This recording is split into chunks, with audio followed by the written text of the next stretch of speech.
ঘৰলৈ তই সম্প্ৰতি নোযোৱাই ভাল হ'ব নেকি? অৱশ্যে তোৰ ইচ্ছাৰ কথা। অঞ্জনে চকুৰ ফালে চাই বিমলক ক'লে। তাৰ কথাষাৰত সি যেন কিবা এটা গোপন কথাৰ সম্ভেদ দিব নোখোজাৰ ভাৱ। আজি অত বছৰ ঘৰৰ পৰা আঁতৰি আছোঁ, মনটো উদ্বাউল হৈ পৰিছে। মা দেউতাক এবাৰ লগ পালে মনৰ বহুতো ভাগৰ ক্লান্তি আঁতৰি যাব। নতুন উৎসাহেৰে কামত লাগিব পাৰিম। অন্ততঃ সিহঁতক লগ পালে মোৰ ভাগি পৰা মন হৃদয় আকৌ ঠন ধৰি উঠিব। তই ঘৰলৈ যোৱাত মোৰ আপত্তি একো নাই। তই হ'বলা গমেই নাপাওঁ যে ঘৰৰ পৰা তোক ত্যাগ কৰিছে। তই হত্যাৰ কেছত অভিযুক্ত বুলি খবৰ ওলোৱাৰ পিছতে তোৰ দেউতাই বাতৰিত বিজ্ঞাপন দিছে সিহঁতে তোক ত্যাজ্যপুত্ৰ কৰা বুলি। তোৰ ওপৰত বৰ নাৰাজ। বংশৰ নামত তই কলংক সনা বুলি এটা প্ৰচণ্ড দ্বন্দ্বত ভুগিছে। বোধহয় তই ঘৰৰ চৌহদত সোমোৱাটোকে সিহঁতে পচন্দ নকৰিব। ইমানবোৰ কথা কৈ পেলাইছে অঞ্জনে। বিমলে যেন জোৰ কৰি তাৰ মুখখন বন্ধ কৰি পেলাব। কথাটো হ'বও পাৰে আজি অতদিন ঘৰৰ কোনেও তাক খবৰ ল'বলৈ অহা নাই। বেমাৰৰ ফলত মা দেউতাই জেললৈ আহিব পৰা নাই বুলি সি নিজকে বুজনি দিছিল। আজি অঞ্জনৰ কথাই তাক সকলো কথা নতুনকৈ চোৱাৰ প্ৰয়োজনীয়তা আনি দিলে। তই খুৰা খুৰীহঁতক দোষ দিব নোৱাৰ। সিহঁতৰ বাবে সমাজত সন্মানসহ জীয়াই থকাটো এটা ডাঙৰ কথা। কাৰণ তহঁতৰ পৰিয়ালত এনে কাৰো জন্ম হোৱা নাছিল যিয়ে কাৰোবাক খঙৰ ভমকত চৰ ঘোচা এটাকে মাৰিছে আৰু এই বংশগত বুৰঞ্জীৰ পৰম্পৰাৰ বিপৰীতে তই হাতত তুলি ল'লি চোকা কুঠাৰ আৰু একে ঘাপে শেষ কৰি দিলি কোনোবা জমিদাৰৰ দেহ।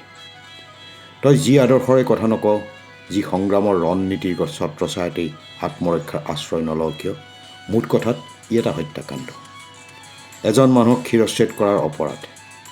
এই হত্যা জিঘাংসাই তোৰ বিপ্লৱক হয়তো এখোজ আগুৱাই নিয়াৰ কথা তই ভাবিছিলি, যিটো আছিল আত্মপ্ৰবঞ্চনা। অন্ততঃ মই তেনেদৰে ভাবোঁ। সেই হত্যা ধ্বংসৰ যজ্ঞত হাত উজান দিয়াটো খুৰা খুৰীহঁতৰ দৰে মানুহখিনিয়ে গৰিহণা দিয়াটো অতি স্বাভাৱিক।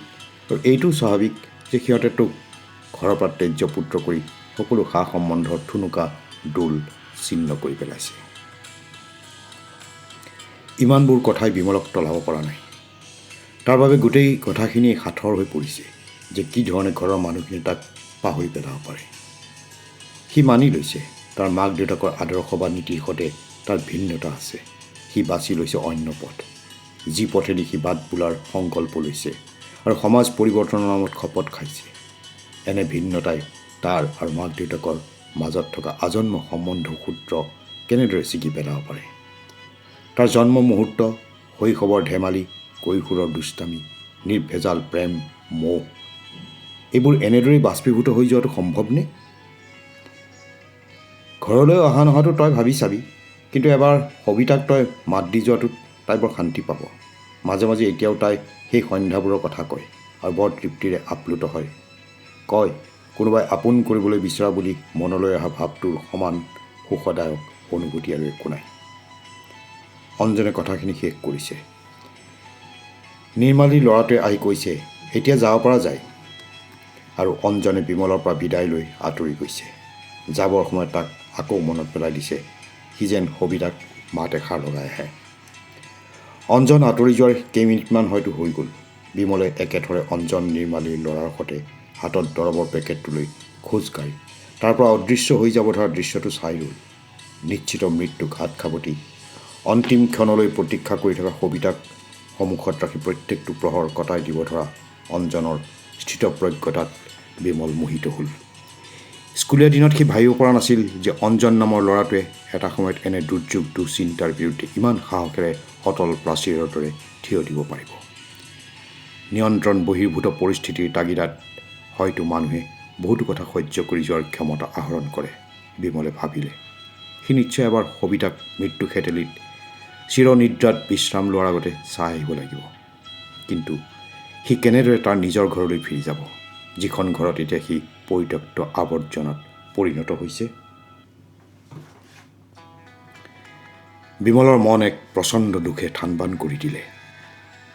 সি কেনেকৈ পাহৰি যাব পাৰে তাৰ সেইখন ঘৰ, মাকৰ অকৃত্ৰিম চেনেহ, সেইখন ঘৰৰ চাৰিসীমা, বাৰীৰ পুখুৰীটো, থকা ঘৰৰ ওখ চিলিঙৰ ৰুমকেইটা, মাকৰ সৈতে সন্ধিয়া বহি পৰা চোতালখন, দেউতাকে গধূলি পঢ়া কোঠাটো, তাৰ টেবুলখন, বাৰাণ্ডাত ওলমি থকা মইনাৰ সজাটো, ইমানবোৰ স্মৃতি, অতবোৰ ৰূপৰেখা। বিমলে ভাবিব পৰা নাই সেইবোৰ কেনেদৰে সি নিজৰ জীৱনৰ পৰা নাইকিয়া হৈ যোৱা বুলি ভাবিব।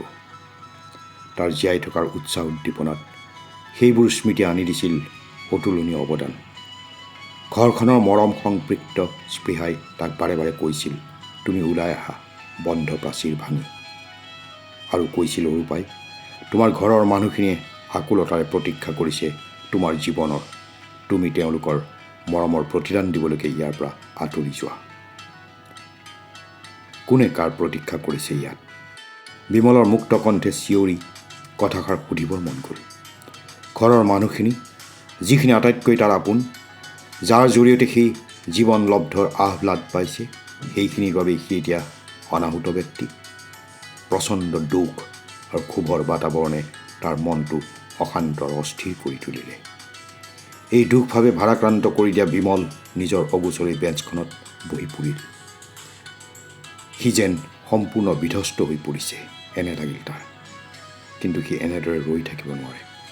বিমলে ঠিক কৰিলে সি জীয়াই থকাৰ মূল মিছনৰ পৰা কক্ষচ্যুত হ'ব নোৱাৰে। সি থিয় হ'ল।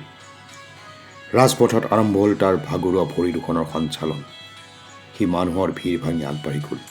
কলৈ যাব সি ইতিমধ্যে ঠিক কৰি পেলাইছে। বজাৰৰ ভিৰ আৰু ব্যস্ততাৰ মাজত চামিল হৈ পৰিল বিমল। চাৰিওফালৰ ঠেলা হেঁচা, খুন্দিয়া খুন্দি, ব্যগ্ৰতা, উত্তেজনাৰ মাজত সোমাই পৰাত তাৰ নিজকে এক মুক্ত মানুহৰ দৰে লাগিল। ব্যৱহাৰিক অৰ্থত সি জানো মুক্তিৰ সোৱাদ ল'ব পাৰিব? য'তেই নাথাকক সি, যি কামেই নকৰক, এক পলাতক আছামেৰী জীৱনলৈ আহি পৰা সংশয় সংকোচে তাৰ জীৱনৰ বাকী ভাগ আৱৰি ৰাখিব। শুওঁতে খাওঁতে, উঠোঁতে বহোঁতে এনেভাৱে তাক অবিৰাম পীড়া কৰি থাকিব। কিন্তু ইয়াতকৈ অন্য বিকল্প তাৰ সন্মুখত নাই। মৃত্যু আৰু দুশ্চিন্তাগ্ৰস্ত জীৱন, এই দুই বিপৰীতমুখী স্থিতিৰ বিন্দুৰ ভিতৰত বিমলে বাছি লৈছে বাচি থকাৰ পথ, কণ্টকময় বিপদসংকুল। যি থকাৰ মায়াজালতো অন্তিম শ্বাসকণৰ বাবে প্ৰতীক্ষিত ৰোগীকো আগুৰি থাকে। প্ৰতিটো মুহূৰ্তত বিষ বেদনা, জ্বালা যন্ত্ৰণাৰে অতিষ্ঠ বিষণ্ণ দেহো দুৰ্লভ জীৱনৰ আশাত ৰৈ থাকে। তেনে ক্ষেত্ৰত বিমলৰ বাবে এয়া এক উচিত পদক্ষেপেই হৈছে বুলি সি নিজকে বুজাই পেলাইছে। কিন্তু বাৰম্বাৰ এনেধৰণৰ প্ৰশ্ন তাৰ মনলৈ আহি থকাৰ অৰ্থ কি? যিটো সময়ত সি মুকলি পৃথিৱীৰ মুক্ত হাৱা পানীৰ মহিমাৰ সতে সমিলমিলৰ সন্ধি কৰি লোৱাৰ কাল উপস্থিত হৈছে, সি নিজকে তাৰ নিষ্ফল বিগত বছৰকেইটাৰ দুসময় অতীতৰ পৰা আজৰি অনাৰ সময় সমাগত, সেই সময়ত বাৰে বাৰে তাৰ মনৰ কোনোবা অদৃশ্য গহ্বৰত তোলপাৰ লাগি যায় তাৰ বৰ্তমান কাৰ্যাৱলীৰ সম্পৰ্কত, আৰু সি ব্যস্ত হৈ পৰে অন্তৰ্মুখী এক অৰ্থশূন্য বিশ্লেষণত। বিমলে জোৰ কৰি তাৰ মনটোৰ পৰা এনেধৰণৰ চিন্তাবোৰ বহিষ্কৃত কৰি দিলে। সি নৈসৰ্গিক দৃশ্যসমূহৰ বিচিত্ৰতাত মনোনিৱেশ কৰাৰ চেষ্টা কৰিলে। এইটো এটা চিনাকি পথ। আগতেও সি বহুবাৰ এই পথেৰে অহা যোৱা কৰিছে। দিন ৰাতিৰ ভেদাভেদ চূৰ্ণ কৰি তাৰ ৰাজনৈতিক কাম কাজৰ প্ৰতি নাৰাজ হৈ তাক এটা সময়ত হোষ্টেলৰ পৰা বাহিৰ কৰি দিয়াৰ পিছৰ পৰা সি যেতিয়াই নৱজীৱন মেছত স্থায়ীভাৱে নাম লিখাই ল'লে, মেছৰ দীঘল ঘৰটোৰ ৰুম এটাৰ ভিতৰত পাৰি দিলে তাৰ হেতেলি, সজাই থ'লে তাৰ কিতাপ ভৰা পুৰণি ট্ৰাংকটো, পিন্ধাই উৰাই ২-৪খন কাপোৰ, সেই দিন ধৰি এই পথেদি অবিৰাম চলিছে সি। ৰাস্তাৰ কাষত আহি পৰা সৰু সুৰা পৰিৱৰ্তন, নতুন দোকান পোহাৰৰ জন্ম, নতুন কায়দাৰে সজাই পেলোৱা নামফলকবোৰ, নতুনকৈ গজি উঠা আকাশলংঘী গৃহৰ লানি, এইবোৰৰ নতুনত্বই বিমলৰ মগজুৰ ভিতৰত হঠাৎ কেতিয়াবা অনুৰণন তুলি দিছে। তাক অবৈধ ভাষাৰে ইংগিত দিছে যে এইবোৰ আগতে নাছিল। সি যেতিয়া ৰাতি দুপৰত নিৰঞ্জন খনিকৰৰ ঘৰৰ পৰা উভতি আহিছিল, এইবোৰ ঠাই প্ৰায় অন্ধকাৰত ডুব গৈ আছিল। কিমান বিৱৰ্তন চাৰিওফালে। কেইটামান বছৰৰ ব্যৱধানতে যেন মহানগৰীখন সকলো তল ওপৰ হোৱাৰ পথত, আৰু হয়তো কেইবছৰমানৰ মূৰত সি ইয়ালৈ ফিৰি আহিলে তাৰ মনৰ ভিতৰত থকা কম্পাছটোৱেও তাৰ দিক নিৰ্ণয়ত অপৰাগ হৈ পৰিলহেঁতেন। আৰু কিছুদূৰ যোৱাৰ পিছত বিমল ক্ষন্তেক থমকি ৰ'ল। তাৰ মনত এখন পুৰণি চিত্ৰৰ প্ৰতিফলন ঘটিল। যিখিনি ঠাইত সি ৰৈছেগৈ, ৰাস্তাটোৰ বাওঁফালে এগাল জুপুৰি ঘৰ আছিল। পৰিত্যক্ত প্লাষ্টিক, মৰাপাতৰ বস্তাৰ বেৰেৰে সেইবোৰ ঘৰত থাকিব পৰাতকৈ বেছি মানুহে বাস কৰিছিল। সিহঁত আহিছিল সংস্থাপনৰ জীয়াই থকাৰ দায়িত্বৰ বোজা লৈ। দিন ৰাতিৰ ভেদ ভাঙি সিহঁতে কাম কৰিছিল ৰাস্তাত, ফেক্টৰীত, প্লেটফৰ্মত। এবাৰ সিহঁতৰ ঘৰ উচ্ছেদ কৰি দিবলৈ বুলডোজাৰ আহিছিল। জুপুৰি কলনীত আৰম্ভ হৈছিল কোঢ়াল, চিৎকাৰ। এফালৰ পৰা মহতিয়াই আনিছিল চালিবোৰ। বুলডোজাৰৰ চেপাত পিষ্ট হৈ পৰিছিল জিন্তু আৰু মণ্টু নামৰ দুটা কিশোৰ।